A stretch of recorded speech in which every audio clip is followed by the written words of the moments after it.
Hello and happy Monday. It's Rochelle with ConfidentDreaming.com, your energy alchemist and transformation life coach with the Disney twist, here today with your magical Monday message.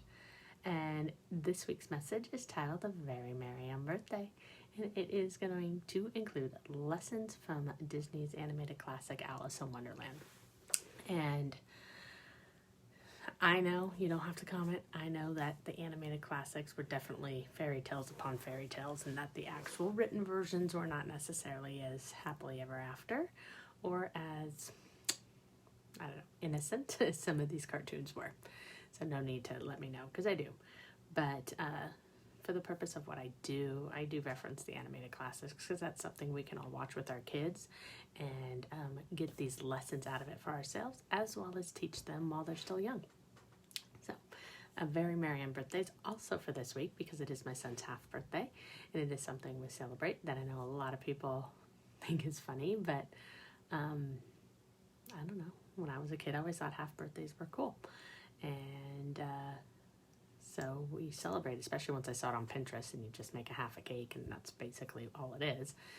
And it's just it's a way to celebrate, right? And in the movie and in the song A Very Merry Birthday, it talks about how we only have one birthday a year, but we have 364. Last year we had 365 unbirthdays, and so that means you can celebrate every day. And that's the point. That's the first lesson out of Alice in Wonderland, is celebrate every day. What can you celebrate? Which, when you break it down, is what can you be grateful for?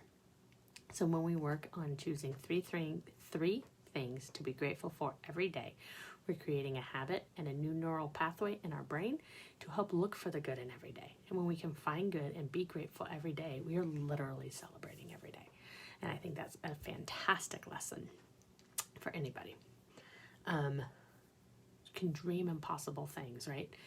At the end, this is all like a dream Alice had, and man, did she have some impossible things. And the more we dream about, when we're kids, a lot of times we're told our dreams are impossible and to be realistic, and so we grow into that. We grow into thinking realistically. But if people didn't dream impossible dreams, there wouldn't be computers and iPhones and cars that drive themselves. We wouldn't be going to the moon and creating rockets, because 100 years ago, some of those things were impossible.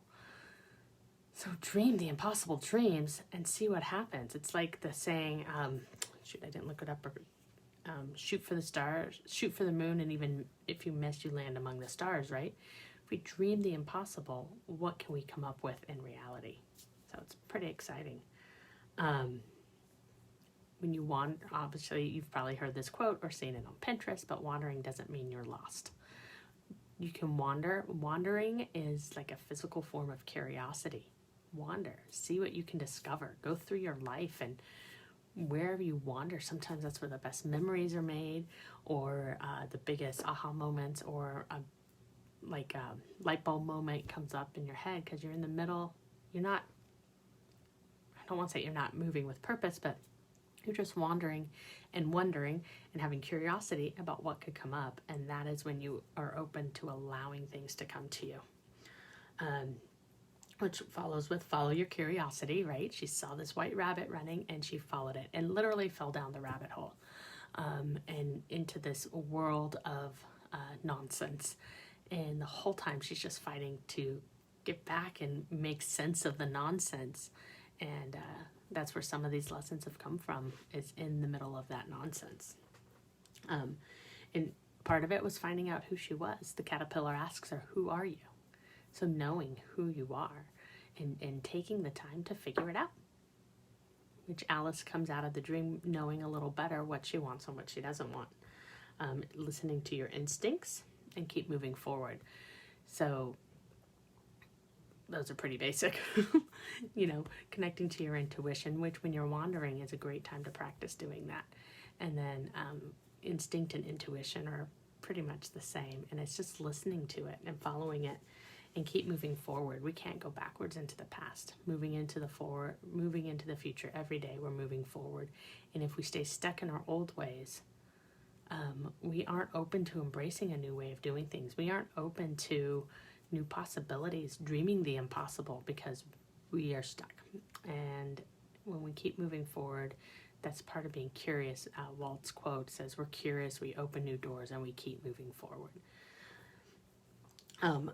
Recognize your own quirks. And that comes from the saying that we're all mad here, meaning everybody has their own craziness, right? And recognizing it and kind of embracing it. And then just being who you're meant to be, and those quirks, those weird things that make you you, that maybe you seem a little crazy, that's going to lead you to what you're meant to do and to just living a fulfilling life. So be grateful for those and celebrate who you are once you figure it out. And then finally, in a room full of wallflowers, be a wildflower. Which is awesome, because I actually just saw a sticker that said, I'm a wildflower. And that's just to remind you to be that different flower. Don't try to be the same as everybody else, because you were made to do something unique and something made for you. And really figure out who you are and what you want to go for. So those are some of the lessons from Disney's Alice in Wonderland. We've got celebrate every day, so having gratitude, dreaming impossible things. Make sure you wander, figure out who you are, follow your curiosity, listen to your instincts, and keep moving forward, recognizing your own quirks and being okay with being mad, and being a wild flower in a room full of wallflowers. I hope you have a wonderful Monday. I'll catch you soon. Bye.